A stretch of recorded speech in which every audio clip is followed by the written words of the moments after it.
Electronisounds Audio, the YouTube channel for you.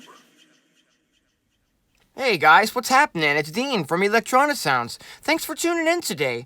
I'm going to be showing you guys how you can load and use loops inside of miRack, and I wanted to go ahead and create a drum loop that I could render out 4 different variations of. So I've started a project inside of AUM today, and I've created a drum beat using the Poison 202 synthesizers from my main drum sounds and the Zox sequencers from Brombo's Rosetta Suite as the sequencers to sequence those drum sounds. And I want to show you guys how I put this together so that it'll help you get some inspiration for building your own drum loops and beats inside of AUM. Let's check this out.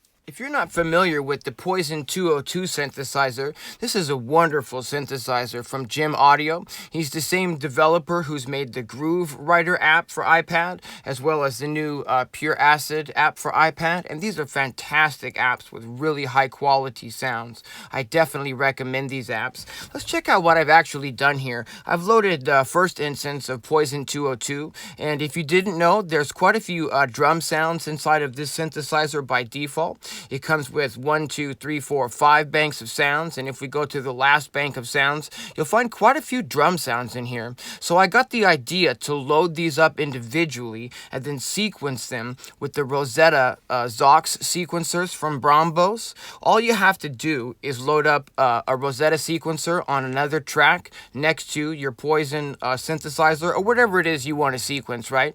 And then in the little squiggly line over here at the top is your MIDI routing, and the more things you add, the more this is going to open up, and the more routing potential and possibilities you're going to have. I'm just routing each instance of the XOX sequencer into another Poison 202 synthesizer so that I can load up different drum sounds in each one. We'll go ahead and solo the kick drums so you guys can hear that. We're not on direct sound today. I'm just giving you an example so you guys can see how I put these together. So I'll load like the Pro Q3 EQ from FabFilter. I've done a bit of mid removing some frequencies on that kick drum. I've also loaded the transient from Fred Anton Corvist here. And instead of boosting the attack of the transient, I've actually softened the attack of the transient, which seemed to give the kick a little bit more of its own unique personality in this particular drum beat here. Next, we're going to go ahead and solo this rim, and it's just another instance of the Poison 202 synth. The preset is just E29 wood blocks, and I've gone ahead and run that through the Rough Rider 2 compressor from Audio Damage, just so we're getting a tiny little bit more level on that. We're kind of squeezing it down to a smaller size, and then just keeping it real consistent as I boost that volume. I also have a slided instance of Pro Q3 on this as well, and actually it's not slide at all. We're doing some pretty extreme EQ and frequency taming sort of in those mid frequencies here. Next up, we've got a closed hi-hat. We'll solo this out. This is from the Poison 202 synthesizer as well. It's just the E10 hi-hat preset. And I've got the FabFilter Pro Q3 equalizer on this, removing any bit of extra, low frequency content that may be sneaking through beneath about 500 hertz. You can see in the mix here, this part in the shaded area, that we're actually removing some frequency content down here at the bottom. I'm also shaving off a little bit of frequency content on the top end of this hi-hat. Next up, we've got a little tiny accent snare drum, which is a preset from Jacob Hack inside of the 202 synth here, E24 snare drum 3. And they're just using this as a really subtle ghost snare in the beat. We'll go ahead and just solo the hat with the rim and the kick. Oops, and the kick. So really, really, really subtle accent snare here. Whoops. All right, next up, we've got Fractal Bits drum machine, which I've just used another instance of Rosetta to sequence a few of these random kind of glitchy sounds and add another layer of percussion over the whole groove. I've run that through another instance of the FabFilter Pro Q3 EQ, and I'm removing quite a bit of frequency content from the low mids of this sound. I'll go ahead and remove that so you can hear the difference. It's pretty subtle, and you probably can't hear it that dramatically when we're not on direct sound today. I'm going to go ahead and scroll this over here. Now, this really tight snare is coming from the Rusemaker FM drum machine. Really tight, punchy snare. And I'm compressing this snare ever so slightly. Can you see this moving? Just the tiniest little amount. We've also got that running through the FabFilter Pro Q3, where I'm attenuating some extreme frequencies here, sort of in the high mids area.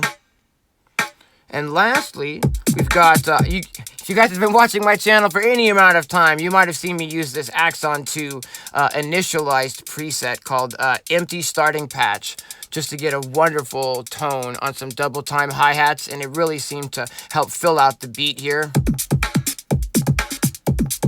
I'm running all of these tracks through the master bus, which I set up here, so that, you know, you just insert a track, right? So if we want to, you know, make a track, a bus track, we would insert a track, and we would just press on the top here, and we would just go ahead and route this to a mix bus. I chose mix bus M for these, for, you know, master bus per se. We'll go ahead and remove that channel for now. And then, so on the master bus, I've got another instance of Rough Rider 2 from Audio Damage. Just kind of barely, you know, helping keep some of those hard peaks in line and sort of keeping the overall volume of our mix a little bit more consistent. Here I've got the FabFilter Pro Q3, not really doing much of anything other than removing any possible sub-frequencies beneath about 20 hertz and any possible super high frequency content above 20,000 kilohertz. I think I might have said that backwards, 20,000 kilohertz, so that sounds right. Anyhow, so there's that, and then we have the Fred Anton Corvus Maxima on the master as well. This is, again, just helping keep all the levels super consistent and boosting that volume again.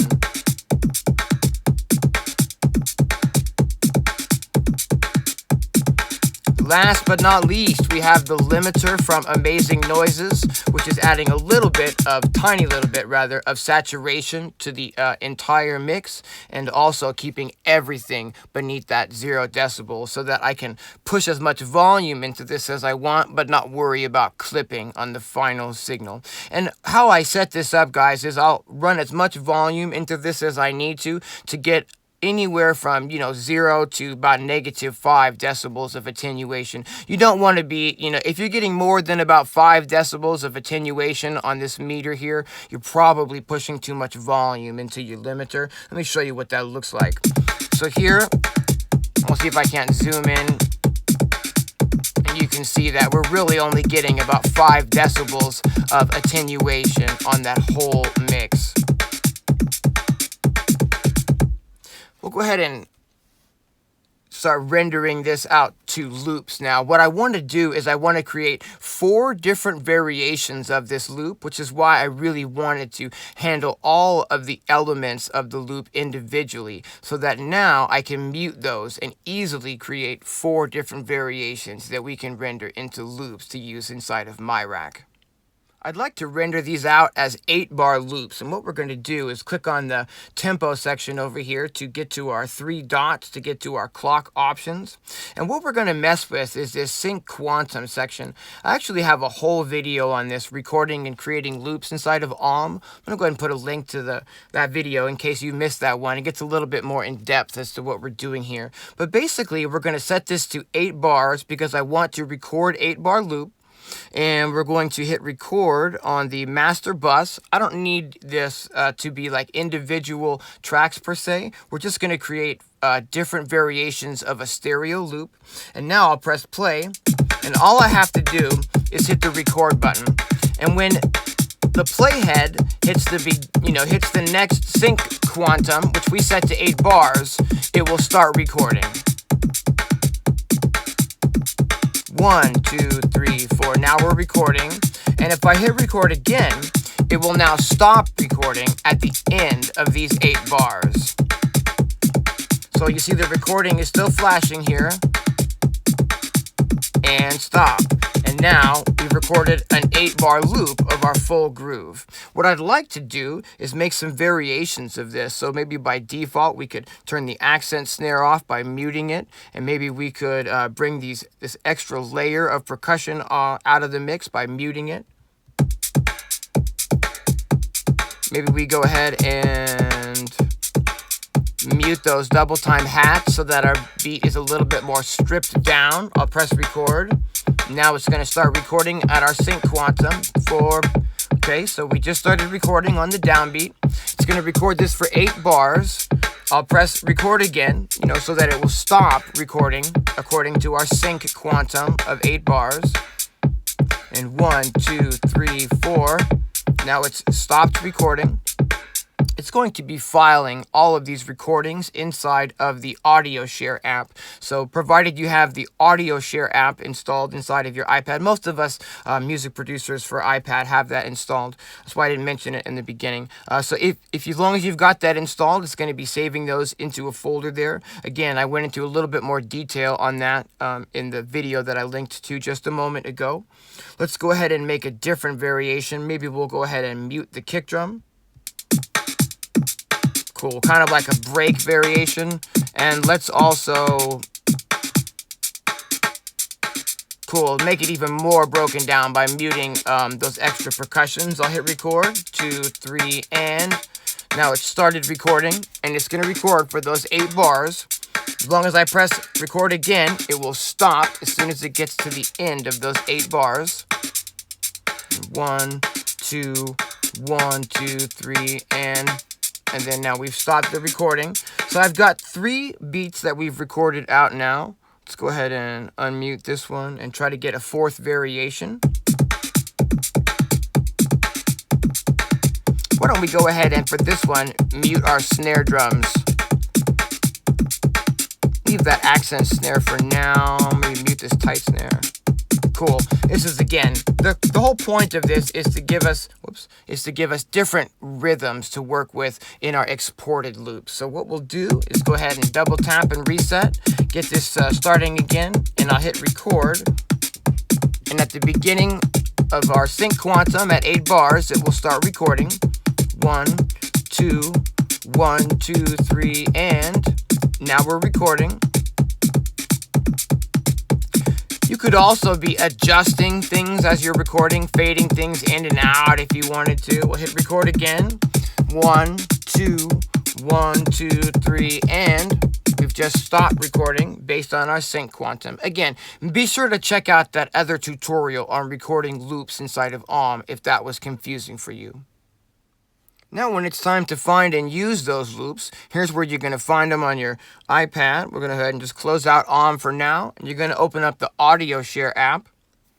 Maybe you'll not have old trash that you need to delete, but you're going to go ahead and click in this folder called AUM Recordings, and here you're going to have folders that are going to be the names of the titles of the projects that you've recorded loops from. So here we have a folder called Poison 202 Beat 1, and there should be 4 loops inside of there. In fact, there is 4 loops inside of there, and these are the loops that we've just recorded. Now you can edit these at this time, or you can import them into, how do we stop this? Or you can import these into other apps. You can export these out to your Dropbox, or using your Files app. You can get them pretty much anywhere you might like them to be, whether it's on your iPad or externally. I hope you guys have found this useful, and be sure and check in to my next video, which is going to show how to use these loops inside of miRack.